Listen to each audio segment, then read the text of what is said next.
அனைவருக்கும் வணக்கம். பத்திரிகைத்துறை நண்பர்கள், ஊடகத்துறை நண்பர்கள் அனைவருக்கும் வணக்கம்.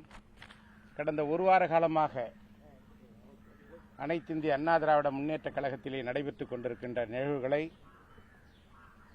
ஊடகங்கள் மூலமாக, பத்திரிகைகள் மூலமாக ஒரு சிலர் தவறாக சித்தரித்துக் கொண்டிருக்கிறார்கள். அதிலே மிக முக்கியமானவர் திரு சி.வி. சண்முகம் அவர்கள்.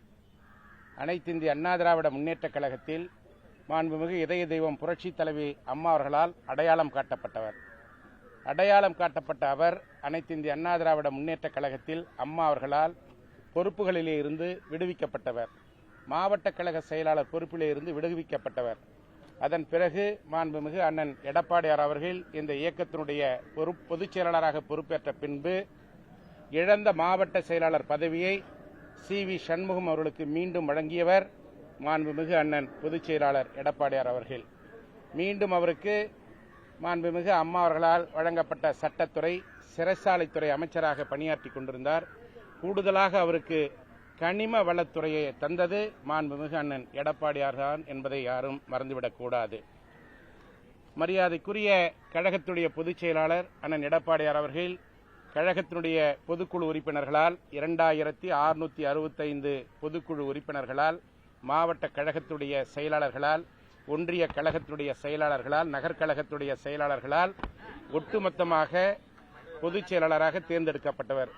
மீண்டும் கழகத்தினுடைய 2,16,00,000 கழகத்தினுடைய தொண்டர்களால் ஒருமனதாக இயக்கத்தினுடைய பொதுச் செயலாளராக ஒருமனதாக தேர்ந்தெடுக்கப்பட்டவர். பொதுச் செயலாளராக தேர்ந்தெடுக்கப்பட்டதற்கு பின்னால் 2021ஆம் ஆண்டு நடைபெற்ற சட்டமன்ற தேர்தலில் திரு சி.வி. சண்முகம் அவர்களுக்கு விழுப்புரம் தொகுதியிலே இரட்டை இலை சின்னத்தின் சார்பிலே போட்டியிடுவதற்கான வாய்ப்பினை தந்தவர் மாண்புமிகு அண்ணன் எடப்பாடியார் அவர்கள்.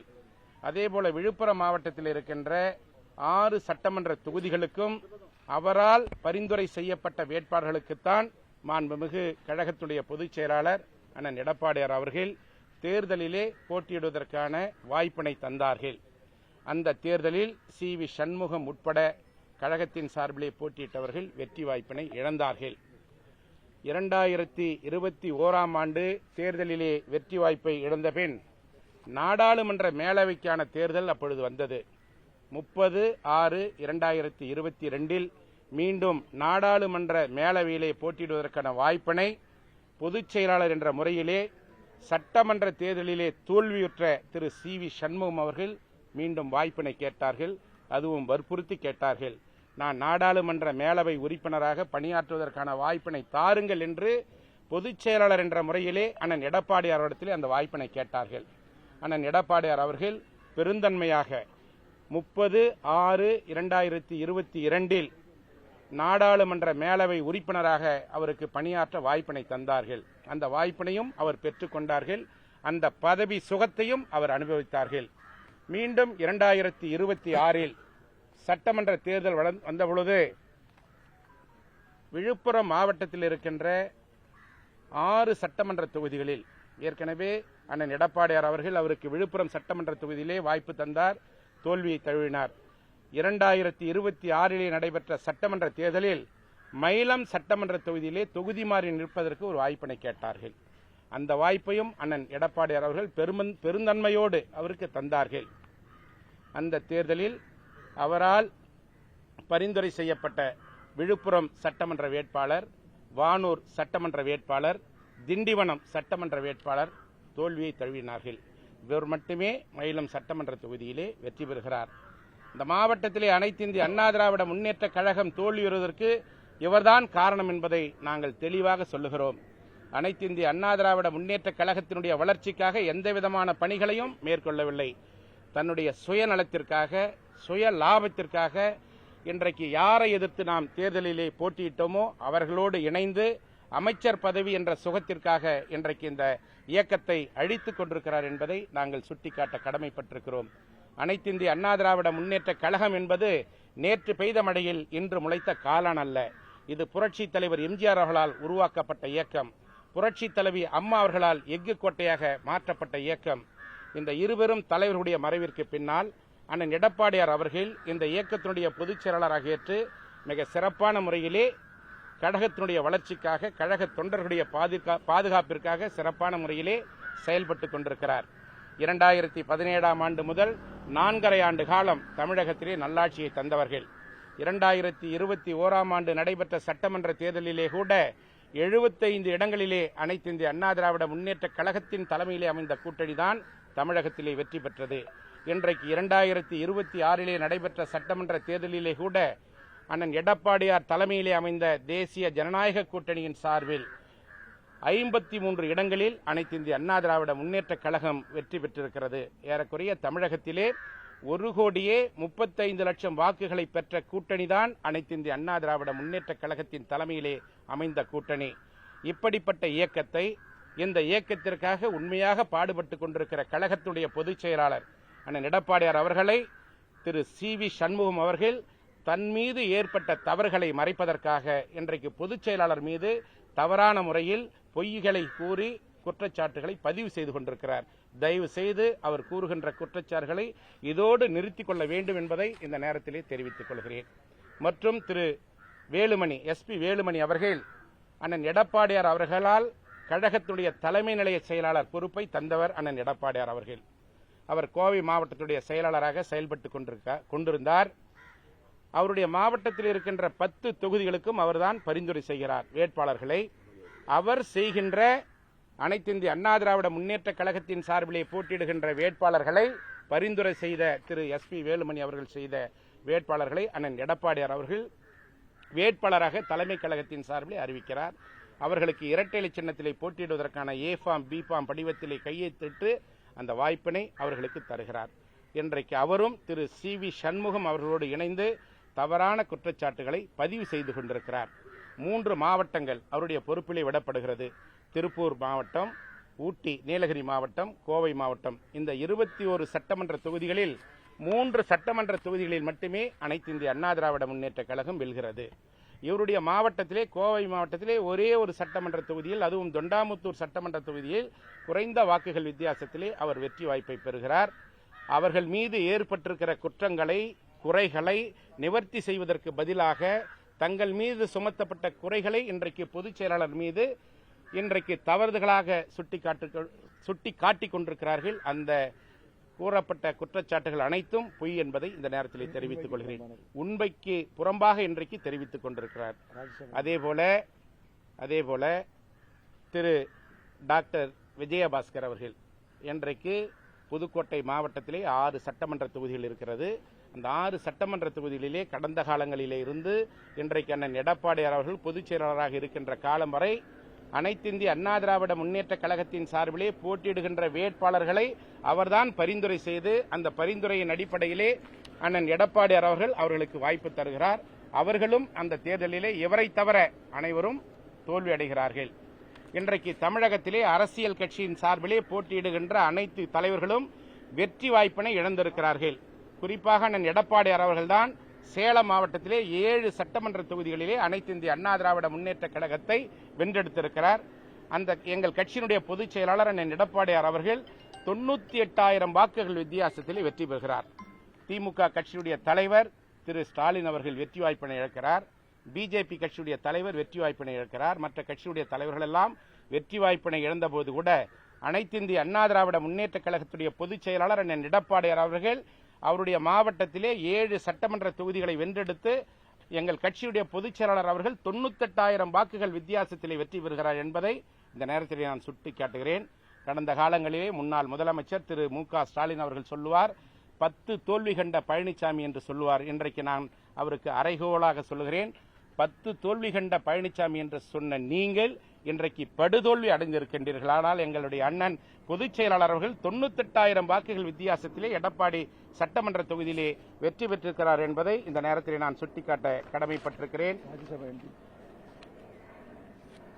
அதேபோல நேற்றைய தினம் அனைத்து இந்திய அண்ணா திராவிட முன்னேற்ற கழகத்தினுடைய மாவட்ட செயலாளர்கள் கூட்டம் ராயப்பேட்டை புரட்சித் தலைவர் எம்ஜிஆர் மாளிகையிலே மிக சிறப்பான முறையிலே நடைபெற்றது. அதேபோல தலைமை கழகத்தினுடைய செயலாளர்கள் கூட்டமும் அண்ணன் எடப்பாடியார் தலைமையிலே செயல்பட்டது. மொத்தம் இருக்கின்ற 78 மாவட்ட செயலாளர்களில் 75 மாவட்ட செயலாளர்கள் நேரடியாக வருகை தந்து கழகத்தினுடைய பொதுச் செயலாளர் அண்ணன் எடப்பாடியார் அவர்கள்தான் அவருடைய தலைமையிலே நாங்கள் விசுவாசத்தோடும் உறுதியோடும் செயல்படுவோம் என்று வாக்குறுதி தந்து மிக சிறப்பான முறையிலே அந்த மினிட் நோட் புத்தகத்திலே கையொப்பமிட்டு சென்றிருக்கிறார்கள். 78 மாவட்ட செயலாளர்களில் 75 மாவட்ட செயலாளர்கள் நேரடியாக வருகை தந்தார்கள். அதேபோல தலைமை நிலைய செயலாளர்கள் 81 நபர்களில் 60 நபர்கள் நேரடியாக வருகை தந்தார்கள். 10 நபர்கள் 10 தலைமை கழக நிர்வாகிகள் வெளியூர் சென்றிருப்பதாக கடிதம் கொடுத்திருக்கிறார்கள். 3 பேர் உடல்நலம் சரியில்லை என்று கடிதம் தந்திருக்கிறார்கள். இப்படி ஒட்டுமொத்த அனைத்து இந்திய அண்ணா திராவிட முன்னேற்ற கழகம் 95% அண்ணன் எடப்பாடியார் தலைமையிலே மிக சிறப்பான முறையிலே செயல்பட்டுக் கொண்டிருக்கிறது. நேற்றைய மாவட்ட செயலாளர்கள் கூட்டத்திலே கூட அனைத்திந்திய அண்ணா திராவிட முன்னேற்ற கழகம் தமிழகத்திலே எதிர்க்கட்சியாக மிக சிறப்பான முறையிலே செயல்படும். கழகத்தினுடைய பொதுச் செயலாளர் அண்ணன் எடப்பாடியார் அவர்கள் என்ன முடிவுகளை எடுக்கின்றார்களோ இந்த இயக்கத்தை காப்பாற்றுவதற்காக, இந்த இயக்கத்தில் இருக்கின்ற தொண்டர்களை காப்பாற்றுவதற்காக என்ன முடிவுகளை எடுத்தாலும் அந்த முடிவுகளுக்கு அனைத்து மாவட்ட கழகத்துடைய செயலாளர்களும் நாங்கள் முழு ஆதரவு தருகிறோம் என்று அங்கே நாங்கள் உறுதியோடு தெரிவித்து வந்திருக்கிறோம். திரு சி.வி. சண்முகம் அவர்கள் ராஜ்யசபா உறுப்பினராக பணியாற்றி வந்தார். 30/6/2022 இருந்து அவர் ராஜ்யசபா உறுப்பினர். இன்னும் அவருக்கு 2 ஆண்டு காலம் அவருக்கு பதவி இருக்கிறது. இருந்தாலும் கூட நடைபெறுகின்ற சட்டமன்ற தேர்தலிலே போட்டியிட்டு வெற்றி பெற்றால் அண்ணன் எடப்பாடியார் தலைமையிலே அமைச்சராகலாம் என்ற பதவி ஆசையின் காரணமாக நாடாளுமன்ற மேலவை உறுப்பினரை அவர் ராஜினாமா செய்கிறார். ராஜினாமா செய்தால் மீண்டும் அந்த இடத்தை பெற முடியுமா என்ற சந்தேகம் இருந்தபொழுது கூட இயக்கத்தின் சார்பிலே ஒரு வாய்ப்பு கேட்கிறார் என்று பெருந்தன்மையோடு அண்ணன் எடப்பாடியார் அவர்கள் அந்த வாய்ப்பினை அவருக்கு தருகிறார். இன்றைக்கு நாடாளுமன்றத்திலே 5 நாடாளுமன்ற மேலவை உறுப்பினர் இருந்தால்தான் அனைத்து இந்திய அண்ணா திராவிட முன்னேற்ற கழகத்திற்கு அங்கே அங்கீகாரம் வழங்கப்படும். அந்த அங்கீகாரம் பெறுகின்ற வாய்ப்பு இன்றைக்கு இவரால் மறுக்கப்பட்டிருக்கிறது என்பதையும் இந்த நேரத்தில் உங்கள் மத்தியிலே சொல்லிக்கொள்ள கடமைப்பட்டிருக்கிறேன். ஒவ்வொரு பகுதியிலே இருக்கின்ற, ஒவ்வொரு மாவட்டத்தில் இருக்கின்ற மாவட்ட செயலாளர்கள் சொல்லுகின்றவர்களுக்குத்தான், பரிந்துரை செய்கிறவர்களுக்குத்தான் அண்ணன் எடப்பாடியார் அவர்கள் சட்டமன்ற வேட்பாளர்களாக போட்டியிடுவதற்கான வாய்ப்பினை தந்தார்கள். விழுப்புரம் மாவட்டத்திலே திரு சி.வி. சண்முகம் சொல்லுகின்ற நபர்களுக்குத்தான், பரிந்துரை செய்த நபர்களுக்குத்தான் வாய்ப்பினை தந்தார்கள். அதேபோல திரு எஸ்.பி. வேலுமணி அவர்கள் பரிந்துரை செய்த நபர்களுக்குத்தான் வேட்பாளர்களாக போட்டியிடுவதற்கான வாய்ப்பினை பொதுச் செயலாளர்கள் தந்தார்கள். அதேபோல் டாக்டர் விஜயபாஸ்கர் அவர்கள் பரிந்துரை செய்த நபர்களுக்குத்தான் அண்ணன் வாய்ப்பினை தந்தார்கள். அதேபோல் நானும் ஒரு மாவட்ட செயலாளர், திருவண்ணாமலை தெற்கு மாவட்ட கழகத்தினுடைய செயலாளராக இருக்கின்ற நான், எனக்கு ஒரு வாய்ப்பினை தந்தார்கள். அதேபோல் நான் பரிந்துரை செய்த செங்கம் சட்டமன்ற தொகுதியுடைய வேட்பாளராக திரு வேலு அவர்களுக்கு வாய்ப்பினை தந்தார்கள். என்னுடைய மாவட்டத்தில் இருந்த 2 வேட்பாளர்களையும் அண்ணன் அவர்கள் அறிவிக்கிறார். அவர் அறிவித்த அந்த அடிப்படையில் இரட்டை இலை சின்னத்தின் சார்பிலே போட்டியிட்ட நாங்கள் வெற்றி பெற்றிருக்கிறோம். 2 தொகுதிகளையும் வெற்றி பெற்று அண்ணன் எடப்பாடியாருடைய கரங்களிலே ஒப்படைத்திருக்கிறோம். அதேபோல ஒவ்வொரு மாவட்ட கழகத்துடைய செயலாளர்கள் பரிந்துரை செய்த வேட்பாளர்களையே அண்ணன் எடப்பாடியார் அவர்கள் வேட்பாளராக அறிவித்து இரட்டை இலை சின்னத்திற்கான வாய்ப்பினை தந்தார்கள். ஏ ஃபார்ம் பி ஃபார்ம் கையெழுத்திட்டு அந்த வாய்ப்பினை தந்தார்கள். அதன் அடிப்படையில் திரு சி.வி. சண்முகம், திரு எஸ்.பி. வேலுமணி, திரு விஜயபாஸ்கர், திரு காமராஜ் போன்றவர்கள் தங்களுடைய மாவட்டத்திலே தாங்கள் மட்டுமே வெற்றி பெற்றார்கள். இயக்கத்தின் சார்பிலே போட்டியிட்ட மற்ற வேட்பாளர்களை வெற்றி பெற செய்திருந்தால் இன்னைக்கு அண்ணன் எடப்பாடியார் தலைமையில்தான் அனைத்து இந்திய அண்ணா திராவிட முன்னேற்ற கழகத்துடைய ஆட்சி அமைந்திருக்கும் என்பதை இந்த நேரத்தில் நான் உறுதியோடு தெரிவித்துக் கொள்கிறேன்.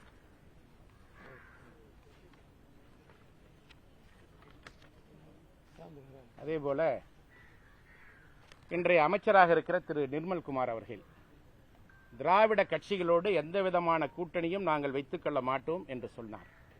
அனைத்து இந்திய அண்ணா திராவிட முன்னேற்ற கழகத்தின் சார்பில் யாரோடும் கூட்டணி வைப்பதற்கான எந்த விதமான முயற்சியும் எங்களுடைய தலைமை எடுக்கவில்லை.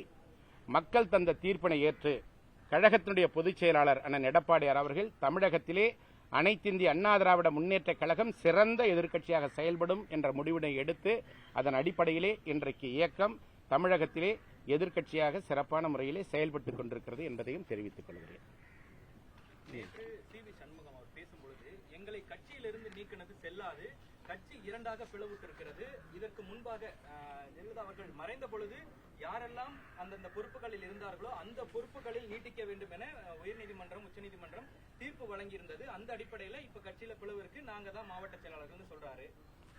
திரு சி வி சண்முகம் ஒரு வழக்கறிஞர், தவறான தகவல்களை சொல்லக்கூடாது.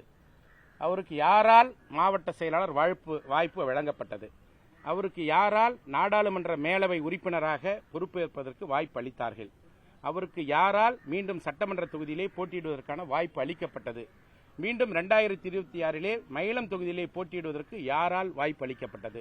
மீண்டும் அவருக்கு ஏ ஃபார்ம் பி ஃபார்ம் கையொப்பம் இடுகின்ற அதிகாரம் யாரிடத்தில் இருக்கிறது? அண்ணன் எடப்பாடியார் பொதுச் செயலாளரிடத்தில் இருக்கிறது.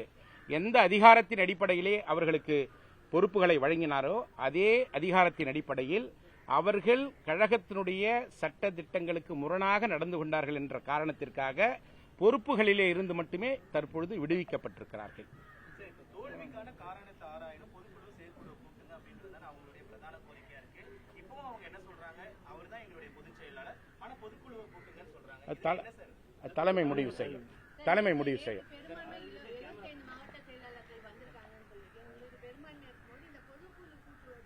அது தலைமை முடிவு செய்யும். நிச்சயமா தலைமை முடிவு செய்யும். முடிவு எடுப்பார். தலைமை முடிவு செய்யும். பொதுச் செயலாளர் கடந்த பொழுதும் ஒரு தோல்வியினை தான் பொறுப்பேற்றுக்கணும், ஆனா இவர் பொறுப்பேற்றுக்க மாட்டாரு.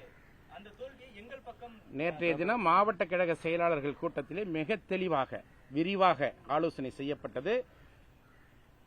இன்னும் சில தினங்களில் ஒவ்வொரு மாவட்டத்துடைய பொறுப்பாளர்களையும் கழக நிர்வாகிகளையும் அழைத்து மாவட்ட வாரியாக ஆலோசனை நடத்துவேன் என்று கழகத்துடைய பொதுச் செயலாளர்கள் நேற்றைய தினம் மாவட்ட கழகத்துடைய செயலாளர்கள் கூட்டத்திலே அறிவித்திருக்கிறார். எதிர்க்கட்சியாக அதிமுக சரியாக செயல்படல அப்படின்னு அமைச்சர் ஆதவ அர்ஜுனா இன்னைக்கு குற்றம் சாட்டுறாரு.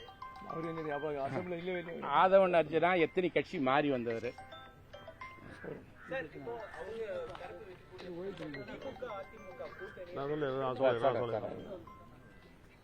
மாண்புமிகு அமைச்சர் ஆதவ் அர்ஜுனா அவர்கள்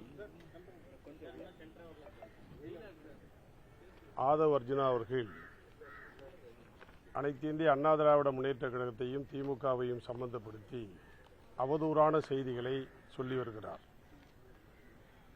ஆதவ் அர்ஜுனா அவர்கள் அவருடைய அரசியல் காலத்தை கொஞ்சம் முன்னே சென்று பார்க்க வேண்டும். அவர் எத்தனை கட்சிகள் மாறி மாறி வந்திருக்கிறார் என்பதையும் பார்க்க வேண்டும். விடுதலை சிறுத்தைகள் கட்சியிலே பணியாற்றி அங்கே பயணித்தார். திராவிட முன்னேற்ற கழகத்தில் சேர்ந்தார். அதற்கு பின்னால் அனைத்து இந்திய அண்ணா திராவிட முன்னேற்ற கழகத்துடைய பொதுச் செயலாளரிடத்திலேயும் அவர் இணைவதற்கு அவர் பேசினார். துணை பொதுச் செயலாளர் வேண்டும் என்று கேட்டார். அதெல்லாம் மறுக்கப்பட்ட காரணத்தால் திராவிட முன்னேற்ற கழகத்திற்கு அவர் பயணித்திருக்கிறார். அவர் சொல்லுகிற குற்றச்சாட்டை நாங்கள் 100% மறுக்கிறோம். அதாவது எங்களுடைய பொதுச் செயலாளர் எடப்பாடியார் அவர்கள் சட்டமன்றத்தில் மக்கள் மன்றத்தில் தொடர்ந்து திராவிட முன்னேற்ற கழகத்தை எந்த அளவுக்கு மக்களுக்கான விரோத நடவடிக்கைகளை எல்லாம் மக்கள் முன்னே எடுத்து வைத்து, சட்டம் ஒழுங்கு பிரச்சனைகளை எல்லாம் எந்த அளவுக்கு எடுத்து வைத்து, பெண்களுக்கு பாதுகாப்பு இல்லை என்கிற பிரச்சனையெல்லாம் எந்த அளவுக்கு எடுத்து வைத்து, போதைப் பொருள் நடமாட்டத்தை பற்றிய கடுமையான விமர்சனத்தை எல்லாம் திராவிட முன்னேற்ற கழக அரசு, ஸ்டாலின் அவருடைய அரசு மீது எடுத்து வைத்து, எடப்பாடியார் அவர்கள் சட்டமன்றத்தில் 5 ஆண்டு காலம் எப்படிப்பட்ட எதிர்ப்பை பதிவு செய்திருக்கிறார் என்பதெல்லாம் உங்களுக்கு தெரியும். அதேபோல எழுச்சி பயணத்தில் தமிழ்நாடு முழுக்க பயணம் செய்து எடப்பாடியார் அவர்கள் திராவிட முன்னேற்ற கழக அரசின் அலங்கோலங்களை, சட்டவிரோத நடவடிக்கைகளை, மக்கள் விரோத நடவடிக்கைகளை, குறிப்பாக திராவிட முன்னேற்ற கழக அரசின் ஆட்சியினுடைய இயலாமையை, ஆட்சி நடத்துகிற மோசமான நடவடிக்கைகளை பற்றி கடுமையாக விமர்சித்திருக்கிறார்கள். இது மூளை முடுக்கெல்லாம் அவருடைய குரல் ஒலித்திருக்கிறது. அதேபோல சட்டமன்ற தேர்தலின் போதும் எடப்பாடியார் அவர்கள் அனைத்து தொகுதிகளுக்கும் சென்று, அனைத்து மாவட்டங்களுக்கும் சென்று திராவிட முன்னேற்ற கழக அரசின் மோசமான நடவடிக்கைகளை, மக்கள் விரோத நடவடிக்கைகளை விளக்கமாக விழா வாரியாக விவரித்து சிறப்பாக எடுத்துரை வைத்திருக்கிறார். இதையெல்லாம் எடப்பாடியார் அவர்கள் முன்வைத்த காரணத்தாலே தான் இன்றைக்கு 53 தொகுதிகளில் எங்களுடைய கூட்டணி வெற்றி பெற்று வந்திருக்கிறது. இன்னமும் சொல்ல போனால் தேர்தல் களத்தில் திராவிட முன்னேற்ற கழகத்தை விமர்சனம் செய்ததுதான் எடப்பாடியாருடைய முக்கிய வெற்றிக்கு காரணமாக அமைந்திருக்கிறது. இந்த வெற்றிக்கு காரணமாக அமைந்திருக்கிறது. இதை கூட அறியாமல், தெரியாமல், புரியாமல் ஆதவ் அர்ஜுனா அவர்கள் எடப்பாடியார் மீது குற்றம் சொல்வது, அவர்கள் குதிரை பேரம் நடத்திவிட்டார்கள். அனைத்து இந்திய அண்ணா திராவிட முன்னேற்ற கழகத்தில் கருத்து வேறுபாடு உள்ள சிலரை அழைத்து அவர்கள் அமைச்சராக்க அல்லது ஆதாயம் தேட அல்லது ஆட்சியை காப்பாற்ற அவர்கள் முடிவு செய்திருப்பதன் காரணமாக ஒரு குதிரை பேரத்தை அவர்கள் நடத்திவிட்டார்கள். அதை மூடி மறைக்க எடப்பாடியார் அவர்கள் மீது, எங்கள் பொதுச் செயலாளர் மீது பல அவதூறான செய்திகளை அவர் சொல்லி வருகிறார் என்பதை நாங்கள் கண்டிக்கிறோம், கண்டனம் தெரிவித்துக் கொள்கிறோம். சார், இப்ப ஆதவ அர்ஜுனா குதிரை பேரத்தில் ஈடுபட்டார் அப்படின்னு சொல்றீங்க. ஆனா கம்யூனிஸ்டுகளும் திருமாவளவன் உட்பட சொல்லியிருக்காங்க அதிமுக திமுக கூட்டணி அமைப்பதற்கான பேச்சுவார்த்தைகள் ஈடுபட்டார்கள் அப்படின்றது கம்யூனிஸ்ட் கட்சி வச்ச குற்றச்சாட்டு.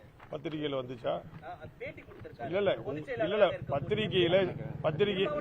பத்திரிகையிலேயோ தொலைக்காட்சியிலேயோ அதிமுக சார்பில், அனைத்து இந்திய அண்ணா திராவிட முன்னேற்ற கழக சார்பில் நாங்க ஏதாவது கருத்து சொல்லியிருக்கோமா? எப்பயாவது பேசியிருக்கோமா? உண்டா? கிடையாது.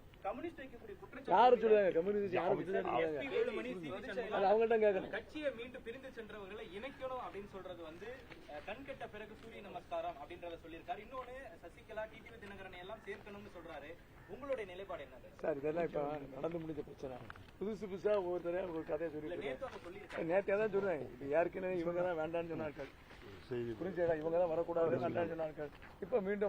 அனைத்து இந்திய அண்ணா திராவிட முன்னேற்ற கழகத்தின் சார்பில், தலைமை கழகத்தின் சார்பில் அறிவிக்கப்படும் அறிவிப்புகள் அனைத்தும் போர்வால் என்ற முன்னோட்ட நாளிதழ் மூலம் வெளியிடப்படும். இது கழகத்தினுடைய பொதுச் செயலாளர் அருமையண்ணன் எடப்பாடியாருடைய உத்தரவின் பேரில் அறிவிக்கப்படுகிறது.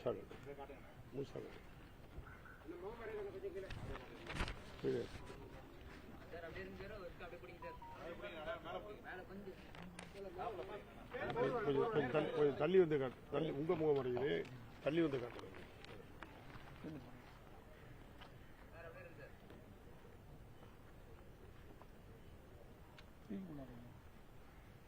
ஓகே. கழகத்தினுடைய பொறுப்பாளர்கள் தங்கள் பகுதியில் நடைபெறும் நிகழ்ச்சிகளை புகைப்படத்துடன் போர்வால் பத்திரிகைக்கு அனுப்புவதற்கு இதன் மூலமாக தெரிவித்துக் கொள்வதற்கு நன்றி. வணக்கம்.